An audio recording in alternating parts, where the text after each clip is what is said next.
Hello दोस्तों, आप सभी लोगों का बोधियागा स्टडी में स्वागत है। दोस्तों आज हम लोग पढ़ने वाले हैं दोस्तों टैक्स के बारे में।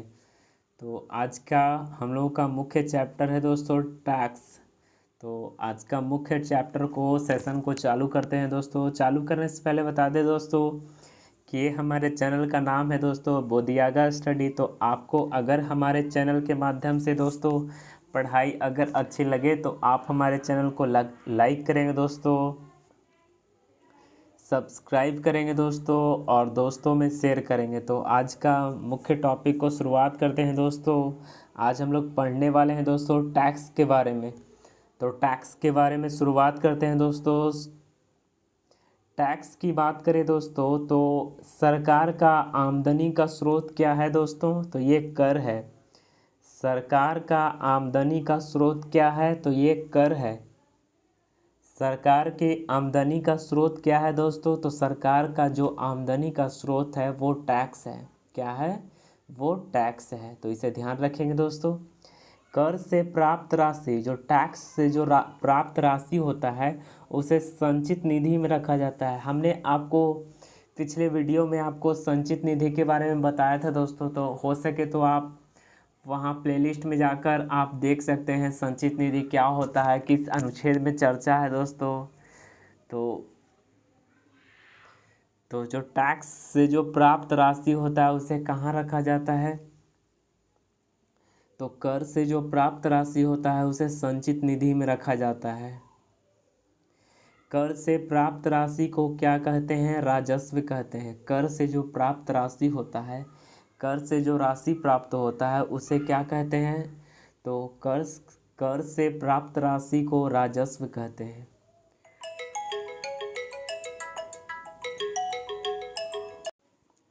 तो ध्यान रखेंगे दोस्तों, कर से प्राप्त होने वाली राशि क्या कहलाती है?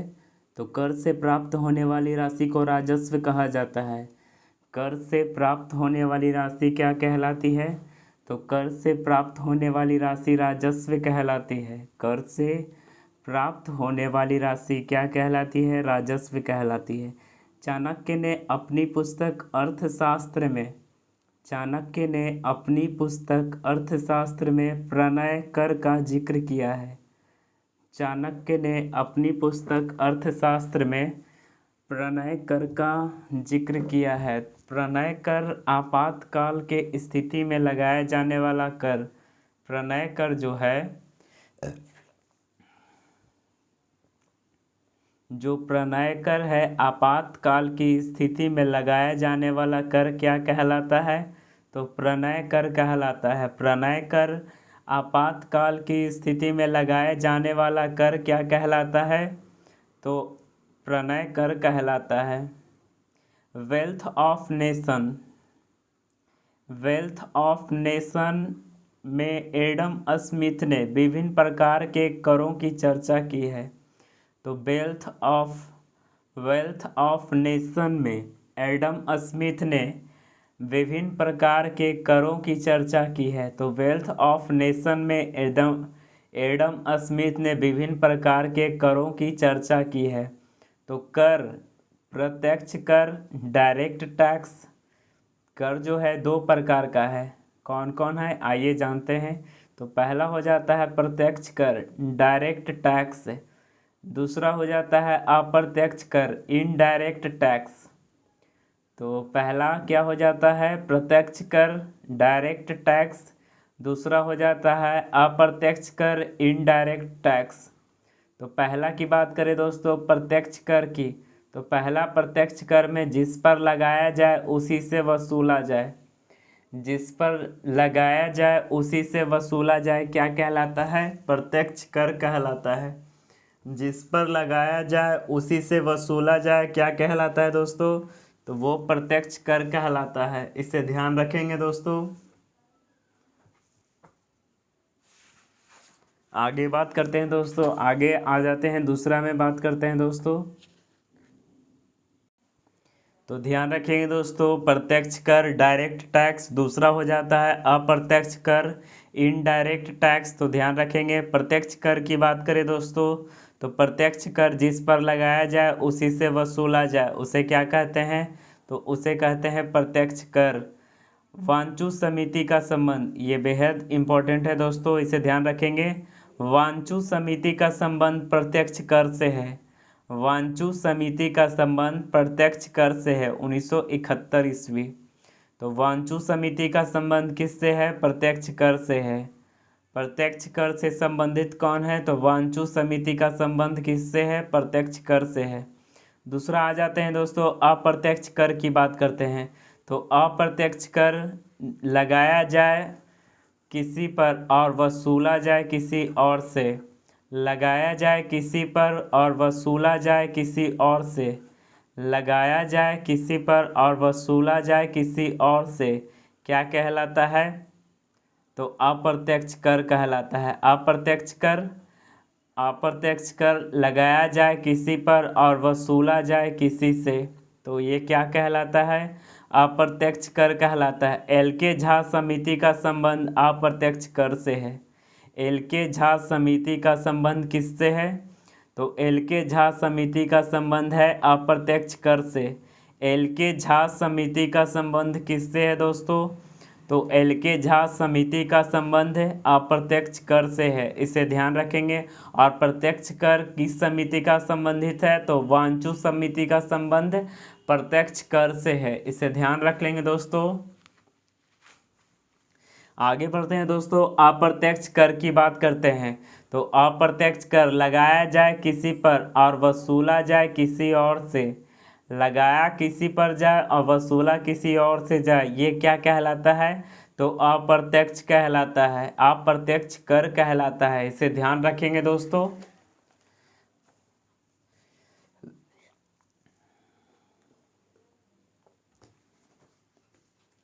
आगे बढ़ते हैं दोस्तों, आगे बात करते हैं। राजा चिलैया समिति का संबंध किससे है दोस्तों? तो राजा चिलैया समिति का संबंध करों में सुधार बंटवारा से है। तो राजा चिलैया समिति का संबंध किससे है? तो राजा चिलैया समिति का संबंध करों में सुधार से है। राजा चिलैया समिति का संबंध किससे है? तो राजा चिलैया समिति का संबंध किससे है? करों में सुधार या बंटवारा से है। तो राजा चिलैया समिति का संबंध करों में सुधार बंटवारा से है, तो इसे ध्यान रखेंगे दोस्तों। आगे बढ़ते हैं, कर से संबंधित शब्दावली के बारे में जानते हैं दोस्तों। करों से संबंधित जो शब्दावली हैं, आइए उन्हें जानते हैं दोस्तों। तो करों से संबंधित शब्दावली के बारे में जानते हैं दोस्तों। तो करारोपण, करारोपण या कराधन, करारोपण या कराधन, कर लगाने की प्रक्रिया क्या कहलाती है? करारोपण कहलाती है। कर लगाने की प्रक्रिया क्या कहलाती है दोस्तों? तो कर लगाने की प्रक्रिया करारोपण कहलाती है। कर लगाने की प्रक्रिया क्या कहलाती है? करारोपण कहलाती है, तो इसे ध्यान रखेंगे दोस्तों। कर लगाने की प्रक्रिया क्या कहलाती है? करारोपण कहलाती है, इसे ध्यान रख लेंगे दोस्तों। करारोपण किसे कहते हैं? तो कर लगाने की प्रक्रिया करारोपण कहलाती है।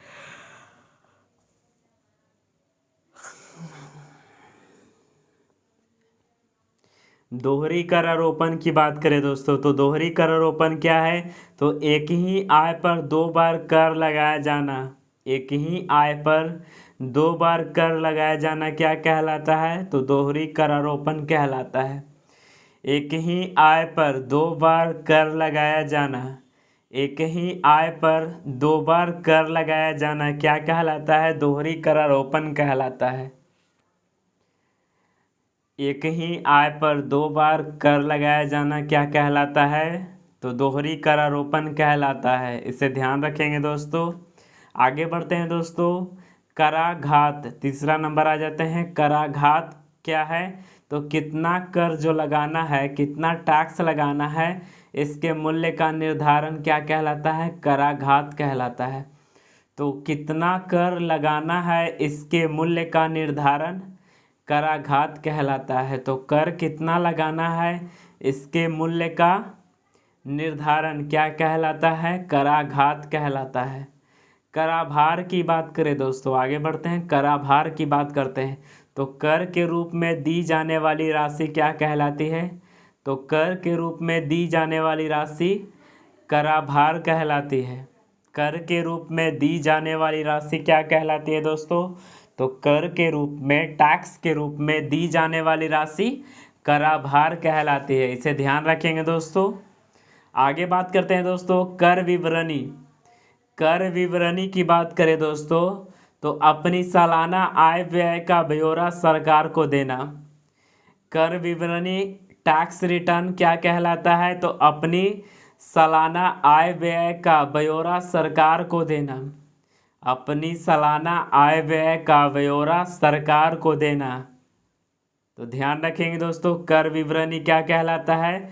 तो अपनी सालाना आय व्यय का ब्यौरा क्या कहलाता है? तो सरकार अपनी सालाना आय व्यय का ब्यौरा सरकार को देना क्या कहलाता है? कर विवरणी कहलाता है। तो इसे ध्यान रखेंगे दोस्तों। आगे बढ़ते हैं कर वंचन। कर वंचन की बात करें दोस्तों तो कर वंचन गलत तरीके से आमदनी कमाना, आमदनी को बचाना। तो कर वंचन क्या कहलाता है? गलत तरीके से या फ्रॉड तरीके से अपनी आमदनी को बचाना क्या कहलाता है? कर वंचन कहलाता है। अर्थात कर मुक्त धन को क्या कहते हैं? कर वंचन कहते हैं। कर मुक्त धन को क्या कहते हैं? जो बिना टैक्स दिए धन को क्या कहते हैं? कर वंचन कहते हैं। नोट में यहाँ ध्यान रखेंगे दोस्तों, यह गैर कानूनी है। यह क्या है? तो यह गैर कानूनी है और इस तरह बचाया गया धन क्या कहलाता है? काला धन कहलाता है। तो यह कर वंचन गलत तरीके से आमदनी को बचाना अर्थात कर मुक्त धन को कर वंचन कहते हैं। यह गैर कानूनी है, यह जो है गैर कानूनी है। इस तरह बचाया गया धन क्या कहलाता है? तो काला धन कहलाता है। कर परिहार। तो कर परिहार की बात करें दोस्तों, कानूनी तरीके से कर बचाने की प्रक्रिया। कानूनी तरीके से कर बचाने की प्रक्रिया क्या कहलाती है? तो कर परिहार कहलाती है। कानूनी तरीके से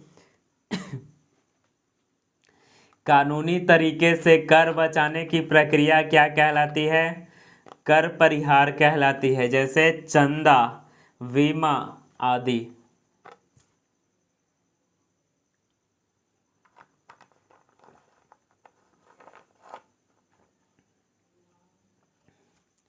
कर परिहार, कानूनी तरीके से कर बचाने की प्रक्रिया क्या कहलाती है?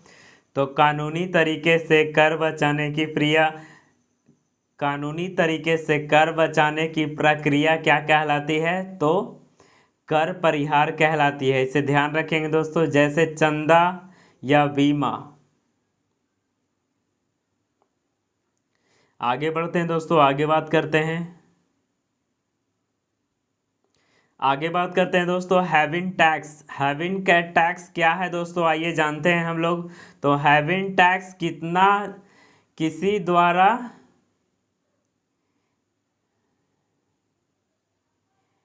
किसी के द्वारा विदेशियों को कम दर पर टैक्स लगाना। किसी के द्वारा विदेशियों को कम, सीधा से समझिए इसे कि विदेशियों को कम दर पर टैक्स लगाना क्या कहलाता है? हैविन टैक्स कहलाता है। विदेशियों को कम दर पर टैक्स लगाना क्या कहलाता है? तो विदेशियों को कम दर पर टैक्स लगाना हैविन टैक्स कहलाता है। आगे बढ़ते हैं दोस्तों, हरित कर या पिगोविन टैक्स। हरित कर या फिर पिगोविन टैक्स क्या कहलाता है? तो पर्यावरण क्षति पहुंचाने वाले कारकों पर कर लगाना। पर्यावरण क्षति पहुंचाने वाले कारकों पर क्या? पर्यावरण क्षति के पहुंचाने पर कारकों पर कर लगाना है क्या कहलाता है? हरित कर या फिर पिगोविन टैक्स कह सकते हैं। आगे बढ़ते हैं दोस्तों, टोबिन टैक्स की बात करते हैं। तो टोबिन टैक्स क्या है? तो विदेशी मुद्राओं के आदान प्रदान में लगने वाला कर। विदेशी मुद्राओं के आदान प्रदान में लगने वाला कर।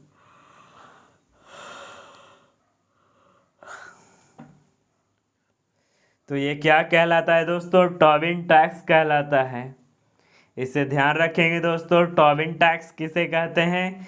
तो विदेशी मुद्राओं को आदान प्रदान में, विदेशी मुद्राओं के आदान प्रदान मतलब ट्रांसफर और मतलब हेरा अदल बदल करने में जो टैक्स लगता है उसे क्या कहते हैं? टोबिन टैक्स कहते हैं। तो एक और फिर से रिवाइज कर लेते हैं दोस्तों, स्पीड रिवाइज। कर की बात करें दोस्तों तो कर क्या है? सरकार की आमदनी का स्रोत है। कर जो है, टैक्स जो है, सरकार की आमदनी का स्रोत है। कर से प्राप्त राशि संचित निधि में रखा जाता है। कर से जो प्राप्त राशि है उसे संचित निधि में रखा जाता है। कर से जो प्राप्त राशि को क्या कहते हैं? राजस्व कहते हैं।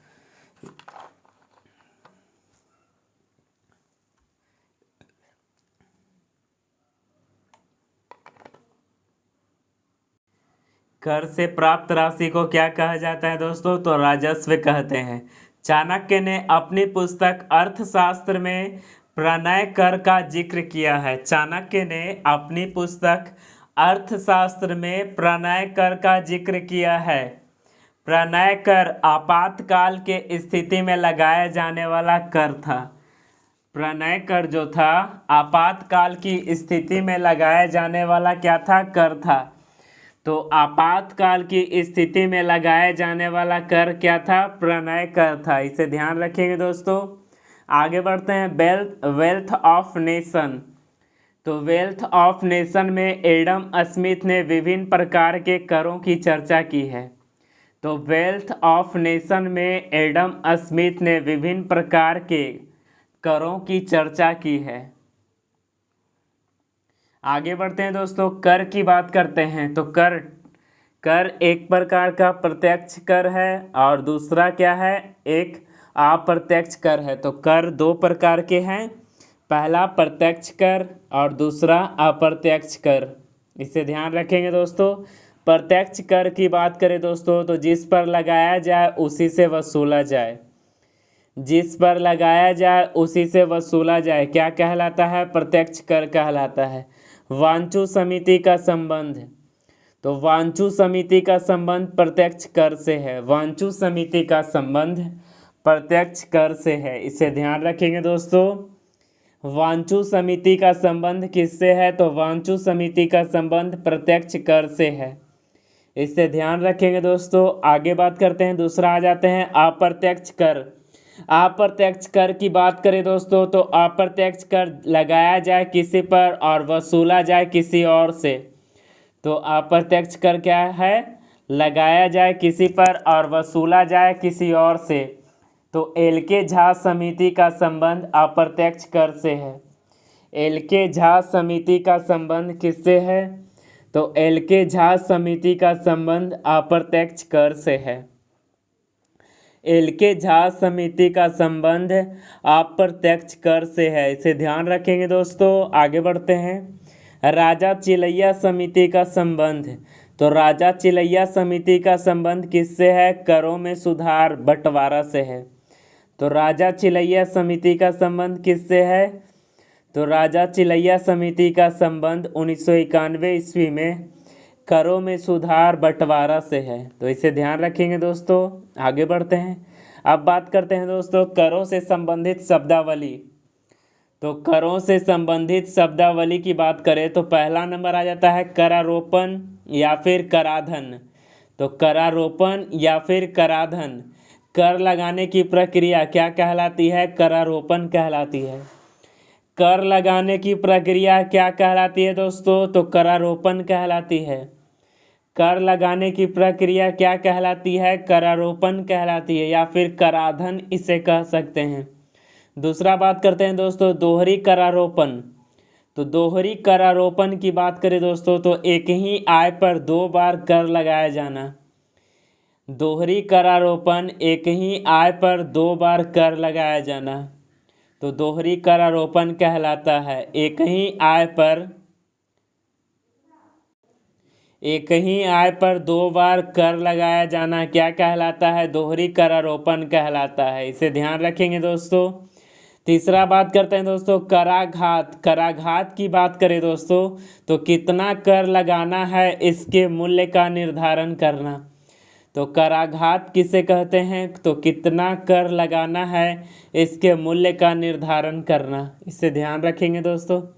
कराभार की बात करें दोस्तों तो कराभार किसे कहते हैं तो कर के रूप में दी जाने वाली राशि क्या कहलाती है, कराभार कहलाती है।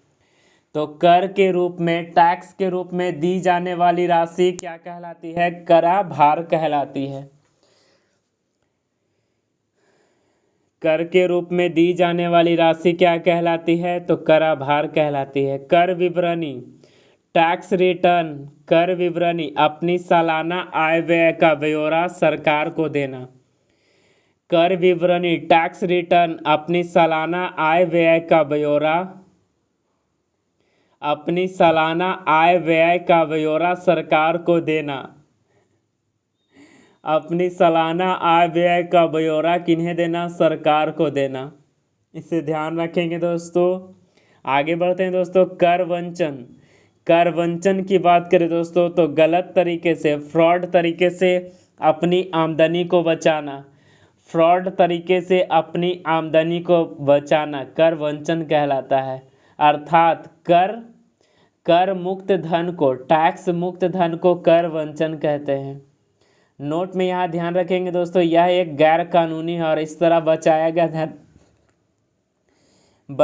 गया धन क्या कहलाता है, काला धन। आगे बढ़ते हैं दोस्तों कर परिहार की बात करते हैं। तो कर परिहार क्या है तो कानूनी तरीके से कर बचाने की प्रक्रिया। कर परिहार किसे कहते हैं तो कानूनी तरीके से, गवर्नमेंट कानूनी यानी रूल के रेगुलेटेड तरीके से कर बचाने की प्रक्रिया। जैसे वो चंदा दे करके, चंदा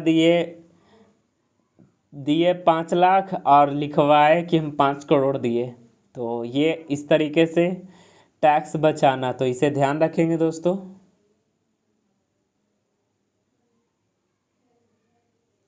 आगे बात करते हैं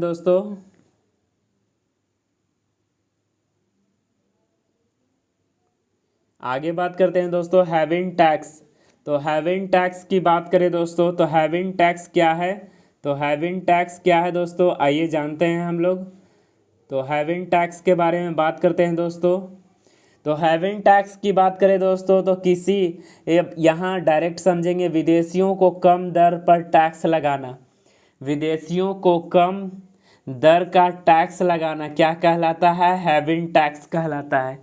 तो विदेशियों को कम दर पर टैक्स लगाना क्या कहलाता है, हैविंग टैक्स कहलाता है। आगे बढ़ते हैं दोस्तों हरित कर, पिगोविन टैक्स।